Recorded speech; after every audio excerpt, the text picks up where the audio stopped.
Vamos a preguntarle a Hermosinda Ewes, que es contadora, especialista en tributación, justamente en qué puede incidir, en qué puede ayudar, qué significaría una modificación del monotributo con todo lo que ha circulado hasta ahora informativamente. Saludamos a la contadora Hermosinda Ewes. Contadora, buen día. José Corbacho desde la mañana de CNN Salta. Buen día, José, gusto saludarte y a todo tu equipo y por supuesto a la audiencia. Muchísimas gracias por la comunicación. Gracias por atendernos. A ver, aquí somos monotributistas, hay muchos monotributistas, muchos en una provincia con tanta informalidad. Y se estima que en el país más o menos son 5 millones en total. Así es.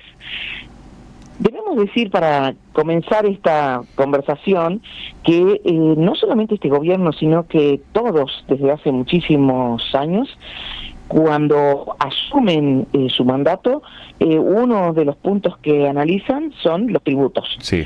Y es así que en cada gobierno hemos tenido reformas tributarias, más profundas, menos profundas, pero que no han parado de reformar. Yo me recibí en el año 82 y desde entonces hasta ahora no hemos parado con las reformas tributarias y parece que nunca terminamos de dar en la tecla. Uh-huh. Y me gusta hablar en primera persona del plural, porque en definitiva estamos todos involucrados. Claro.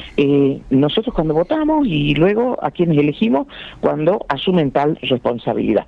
En ese camino, si ya puntualizamos concretamente en este gobierno y en la reforma tributaria, lo que anunció desde el principio el presidente, en aquel momento candidato, o el presidente, es que tenemos una gran cantidad de tributos, lo cual es cierto, que se deben eliminar muchos de ellos, lo cual es cierto, que debemos simplificar para apuntar al cumplimiento voluntario, también es cierto, y muchos de estos objetivos se van logrando. Lo último que había resumido el presidente fue que apuntábamos a una simplificación tributaria para que el ciudadano pueda cumplir voluntariamente de una manera más sencilla, que además le baje su carga tributaria y que se presume que el ciudadano es inocente.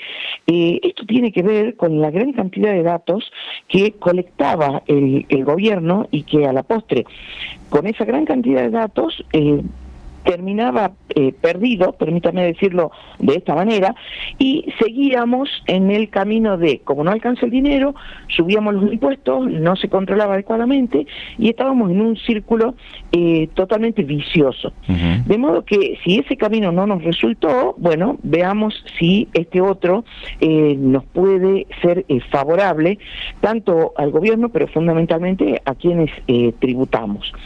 Entonces, esto de presumir el ciudadano inocente no es ni más ni menos que cumplir con la Constitución. Ahora te pregunto apelando a tu conocimiento en este periodo, ¿cuándo es que hay una explosión de monotributistas? ¿En qué momento el monotributo es tan utilizado en el sistema laboral fundamentalmente?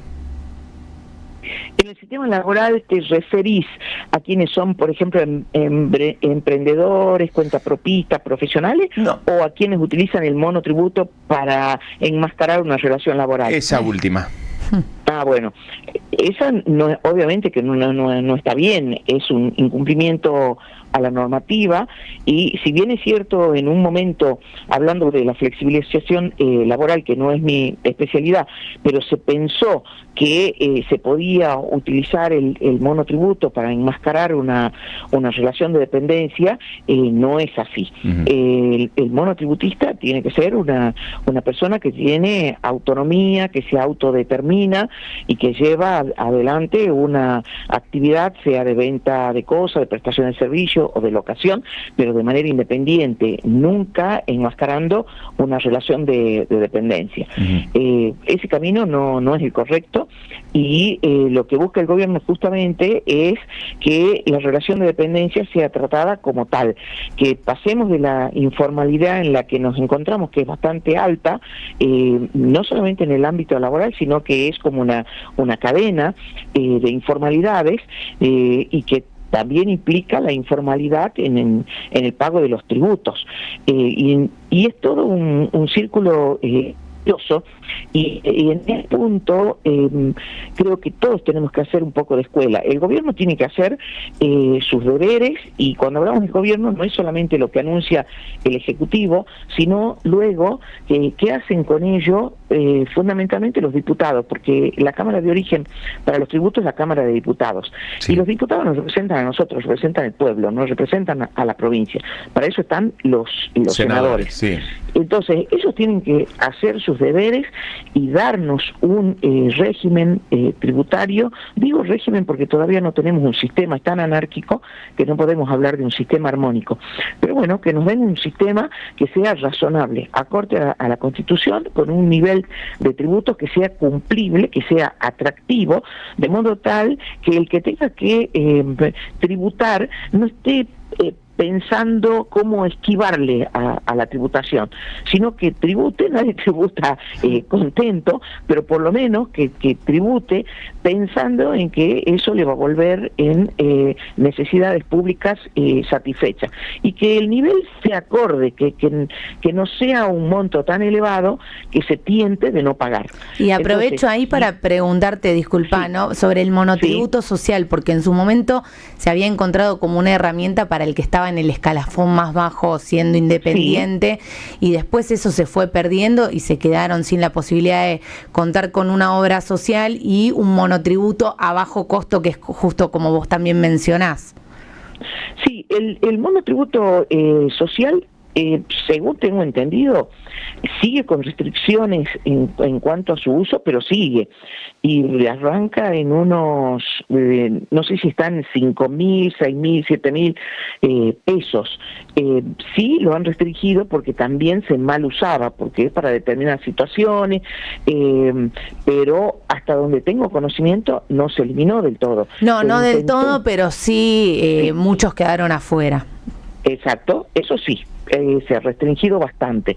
Y luego los que están en la categoría A, bueno, vos lo debes conocer mejor, sí, y debes estar pagando alrededor de unos 50.000. En mi caso 37.000 estoy pagando yo. Bueno, 37, y pagas la parte provincial, que debe estar en unos 11, 12, 15, por ahí debe arrancar más o menos, que también es no solamente una ventaja, sino una verdadera simplificación. Claro, que esté unificado. Muchos contribuyentes. ¿Cómo? Que esté unificado. Es el unificado, exactamente, claro. Exactamente.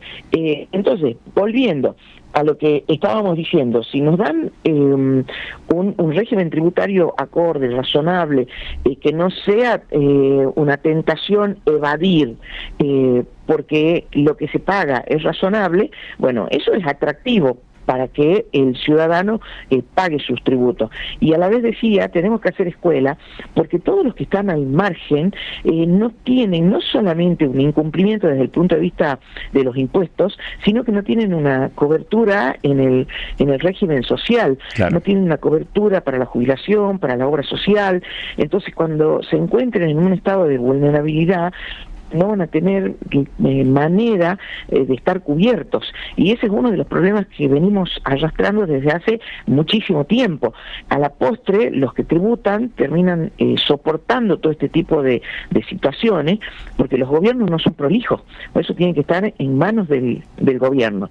Entonces, si nos emprolijamos, el hecho de que ahora se presente, porque esto es solamente una versión, que se presente esta reforma, que como digo, no hay ningún proyecto que esté en manos de los diputados, hasta por lo menos hasta que pregunté, no tienen nada en concreto, son solamente versiones. Uh-huh. Si se piensa que se va a eliminar el monotributo, se supone que en ese análisis razonable, muchos de ellos que están en un nivel solamente de vivir razonablemente, tienen que quedar fuera de la tributación del impuesto a las ganancias, porque no tienen la capacidad contributiva suficiente.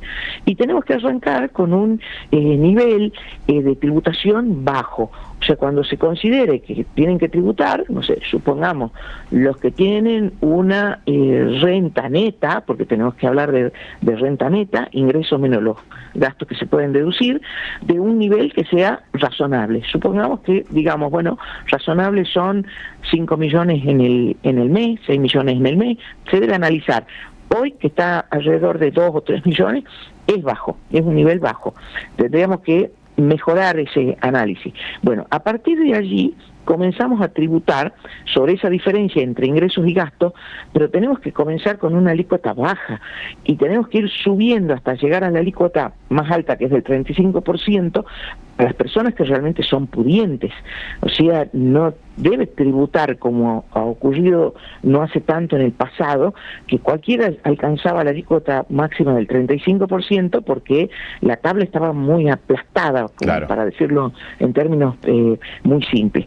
Entonces, si la norma es razonable y se lleva a la práctica de manera razonable y luego se controla para que los que tengan que tributar realmente tributen lo que corresponde, no me parece un mal camino. Y además esto va atado a 2 o 3 anuncios más que hizo vinculado el gobierno, de algunos de ellos ya ha cumplido, como por ejemplo, eliminar una gran cantidad de cumplimientos formales que ya lo hicieron, simplificar el IVA, que también ya lo hicieron, el camino de la simplificación de ganancias, que sería este del que estamos hablando, que ya ha comenzado la adhesión, el 1 de junio comenzaron las adhesiones porque es voluntario.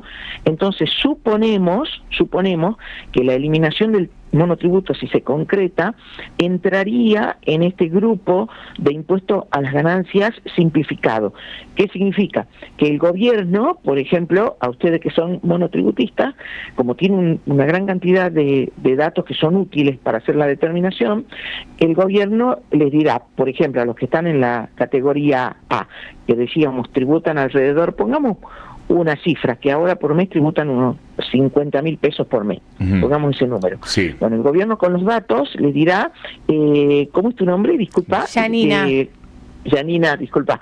Le dirá a Yanina, bueno, Yanina, tu nivel de impuesto a las ganancias por el periodo 2025 es de, supongamos, 500.000 pesos. Yo estoy poniendo un número solamente a los fines figurativos. Ficticio nada más. Sí. Entonces, bueno, vos dirás, bueno, la verdad que 500.000 pesos del impuesto a la ganancia me parece razonable, lo pago. Y me olvido de, por lo menos, esta parte de la tributación. Y si decís, no, a mí me parece alto, bueno, entonces tendrás que hacer la determinación con tus datos reales e ingresar el impuesto que te corresponda, que podrá ser menos, pero también podría ser más. Esa es la idea que tienen. Lo que está faltando, que no conocemos, es cómo va a enganchar el IVA, porque en el monotributo también está incluido el IVA, y en este monotributo unificado también está ingresos brutos, que es el impuesto provincial, sí, que en el caso de Salta se llama actividades económicas, impuesto a las actividades económicas.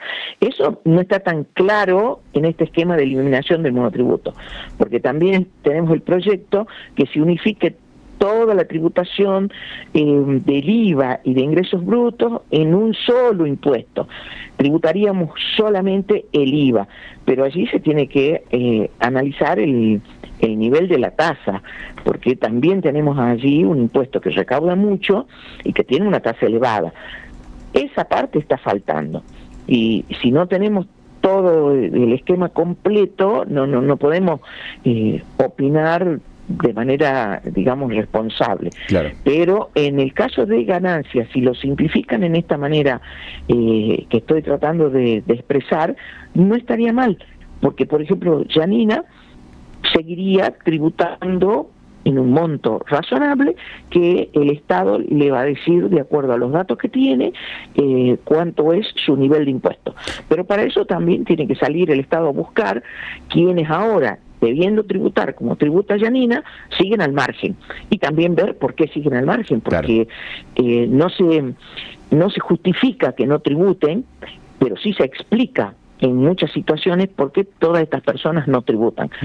Pero sí estoy de acuerdo de que deben ingresar en el sistema formal, porque eso no solamente que beneficia a la recaudación, sino que beneficia a los mismos que están hoy al margen de la tributación. Claro, quizás bueno, al ser jóvenes, como en el caso de la joven Yanina, que muchas veces uno dice, bueno, cuando estamos lejos de la etapa jubilatoria, Bueno, no tanto igual. Bueno, no tanto, pero era un mimo nada más.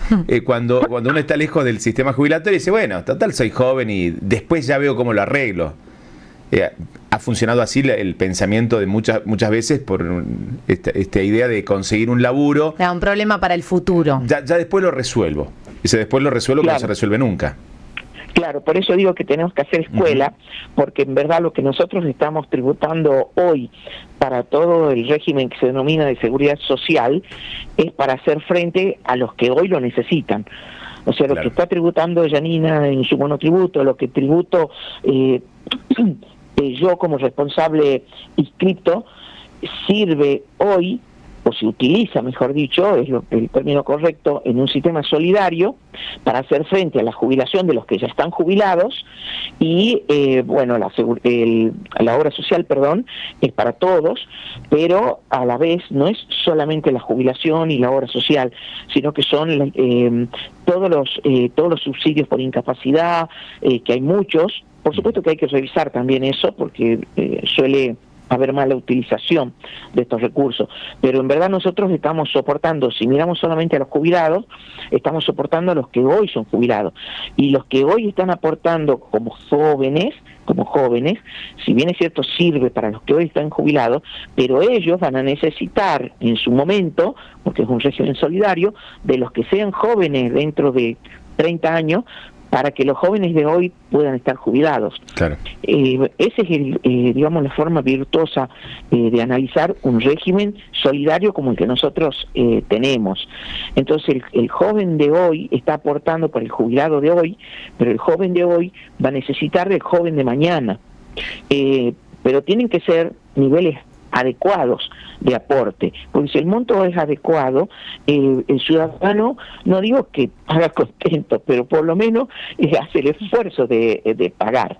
Ahora, si nosotros tenemos una presión tributaria tan alta, que la teníamos alrededor del 50%, ahora bajó un poco, entonces cuando uno dice el 50%, y bueno, medio año estoy trabajando para el Estado, porque no es solamente la tributación directa, que es poner la mano en el bolsillo y pagar el tributo concretamente, que además a nivel nacional, provincial y municipal, sino todo el costo de cumplir. El costo de cumplir era muy elevado, y eso también significa poner la mano en el bolsillo y pagar. Claro. Entonces, ahora ha bajado un poco, pero debe estar alrededor del 40. El presidente dijo que está en el 30 y pico, pero ha bajado, pero sigue siendo alto.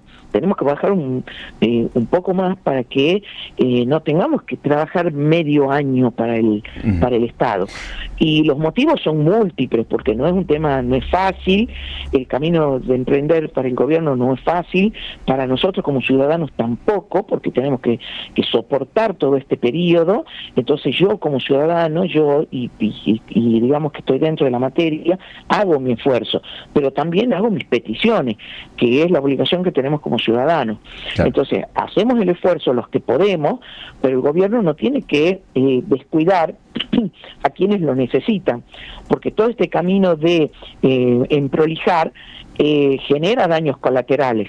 Esos daños colaterales tienen que tratar de minimizarlos, y a quienes realmente necesitan todavía tenemos que seguir apoyando, porque hay muchos que no pueden ir quedando en el camino. Tenemos que ir mirando hacia el costado también. Hermosinda Egues, vamos a medida que vaya conociéndose el proyecto, que se vaya conociendo la letra chica de esta idea, que tiene que ver con la cuestión tributaria en general, de esta reforma tributaria, la reforma laboral, la reforma previsional, que es lo que se viene a la discusión que se viene en la Argentina. Te estamos molestando nuevamente. Agradecemos este tiempo y con mucho gusto. Seguramente a principio de año, porque así se va a dar esta discusión, volvemos a charlar. Gracias por atendernos. A ustedes, que tengan buen día. Hermosinda Egues es contadora, especialista en tributación. Con ella charlamos de esta posibilidad que analice el gobierno nacional. Entre las múltiples modificaciones es el tema de el fin del monotributo, que repito, y tomo las palabras de la contadora Egues, hay un pensamiento de que todo cambio es malo. Yo no creo que sea así, que hay que simplificar, es cierto, pero que no disfracemos, hay que ser bien sinceros con la gente, porque después hubo una famosísima reforma laboral que se conoció como la Ley Banelco. No me la acuerdo. ¿No te acordás? La ley Banelco fue así se la conoció, porque fue la reforma laboral impulsada por el gobierno de la Alianza en aquel momento, donde finalmente se confirmó la Banelco era la tarjeta de débito. Y se confirmó que coimearon a los legisladores para avanzar con la ley. Por eso se la conoció como la ley Banelco. Estuvo un arrepentido, había un senador salteño, fue uno de los primeros involucrados en el caso, Emilio Marcelo Cantarero. Ojalá que no tengamos, que las reformas sean reformas en serio, pensadas en el bien común y no beneficiando puntualmente a un sector. Creo que esa es la discusión que el gobierno deberá aclarar, y nuestros legisladores, a quienes votamos con la ilusión de que nos representen, lo harán de la mejor manera. 9:35 en la Argentina.